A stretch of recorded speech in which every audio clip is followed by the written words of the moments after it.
Welcome to The Explainer. Today we're breaking down our source materials argument on a really big question. What's the difference between Hinduism and Hindutva? So the source kicks things off with a pretty pointed question.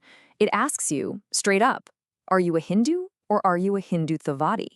And it claims this isn't just some theoretical question. It's one that political leaders are actually using to frame a really crucial and often heated debate. Okay, so right at the heart of the entire argument is this one, fundamental distinction. The source basically says, look, on one hand, you have Hinduism, which is a religion. On the other, you have Hindutva, which it defines as a political ideology. And we're told that getting this difference is the key to understanding everything else we're about to unpack. All right, let's really get into this core idea then. When the source draws this super sharp line between a religion and a political ideology, what does it actually mean by that? So according to the source, Hindutva isn't an ancient religion. Instead, it's described as a human-made ideology.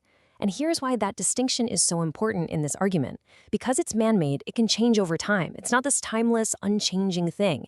It's a system of thought that can be debated, challenged, and, even fall apart as people's ideas evolve. But the analysis goes even deeper. It claims that the confusion between these two terms, it's not an accident. No. It's presented as a deliberate political strategy. The idea is to blur those lines on purpose, right? So that people start to feel that any attack on the political ideology is an attack on their personal faith. And you can see how powerful that would be for creating one solid, unified vote bank. Okay, so if it's a political ideology, where did it come from? Well, the source material traces its origins back to one specific organization, the RSS. And this timeline lays out some key historical moments that the source highlights to build its case. You see, it starts back in 1925, supposedly to protect the Hindu religion. Then it makes a pretty bold claim that the group didn't just sit out the freedom struggle, but actually sided with the British. And of course, it points to the assassination of Mahatma Gandhi by a member in 1948, and the multiple times it's been banned since. And that point about the freedom struggle is a really powerful one in this analysis. The source alleges that the RSS was so focused on its own goals that it didn't just, stay on the sidelines. It claims they were actively with the British, which would have put them in direct opposition to freedom fighters like Gandhi, Nehru, and Bose. A huge claim. 3. That's the number that the source puts a spotlight on. It claims the RSS has been banned by the Indian government on 3 separate occasions. And here's where the source points out what it calls a deep irony. That first ban, right after Gandhi's assassination in 1948, it was allegedly ordered by Sardar Vallabhbhai Patel. And why is that ironic? Because Patel is a historical figure often celebrated by supporters of this very ideology today. Yet he's the one quoted as calling the RSS a threat to India. So, the next big question is, how did this organization, described as a cultural one, get into mainstream politics? The source traces a pretty direct line from its ideological roots right into the corridors of power.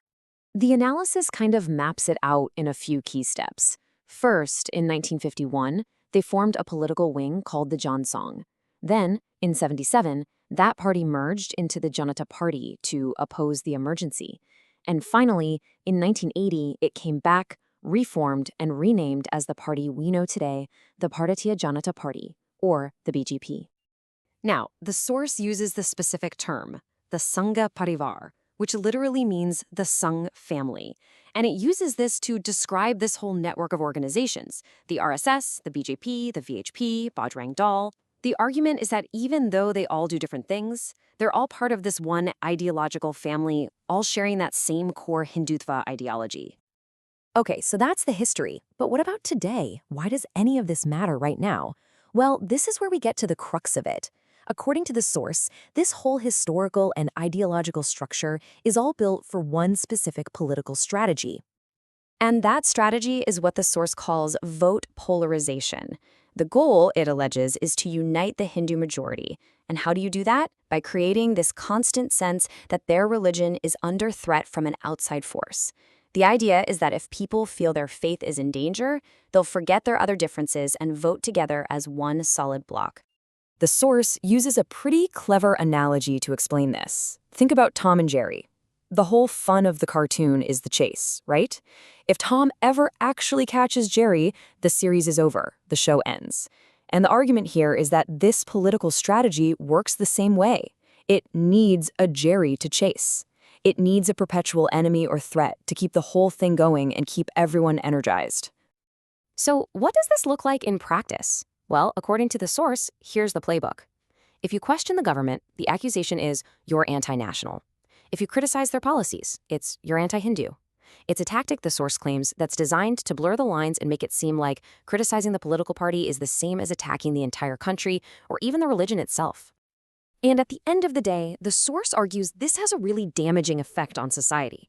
It claims that this kind of strategy plants seeds of doubt and suspicion between different communities. And the result? It can turn friends into enemies. People who've been neighbors their whole lives suddenly start looking at each other differently. It fractures society from the inside out. So the explainer leaves us with this final, really thought-provoking twist. After spending all this time arguing that Hindutva and Hinduism are two different things, it flips the whole idea on its head. It leaves us with one last question to chew on. According to this argument, what is the real threat to Hinduism?